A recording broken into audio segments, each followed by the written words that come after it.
Ek lees gisterand in Matteus 7 vers 22 en 23 waar dit sê dat baie sal sê, Here, Here, in U naam het ek duiwels uitgedryf, in U naam het ek geprofeteer, in U naam het ek kragtige dade gedoen.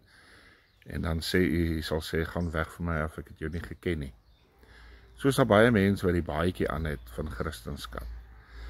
Hulle sê hulle is Christene, hulle gaan selfs kerk toe, hulle bid selfs vir mense, hulle doen selfs goeie dade en al hierdie dinge. Maar daar is geen vrug in hulle nie. Matteus 3 vers 8 sê hy, dra dan vrugte wat by die bekering pas.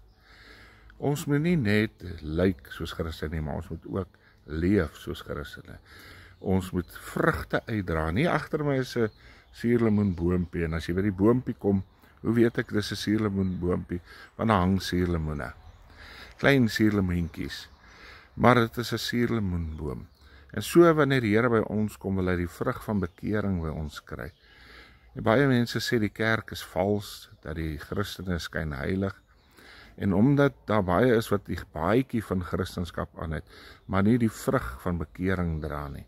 En ek wil u aanmoedig om die vrug van bekering ook te dra, om die woord uit te leef, om opreg te wees, om nader aan die Here te kom, om meer te word soos wat hy wil hê, en dat wanneer ons vrugte dra, die doel van vrugte dra, sodat mense daarvan kan eet, en dat hulle lewens daardeur verryk kan word, sodat hulle ook nader aan die Here kan kom, en geestelik versadig kan word.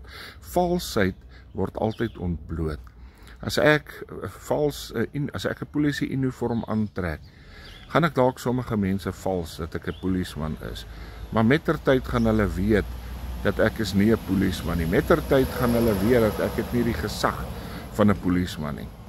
En dan gaan dit uitkom.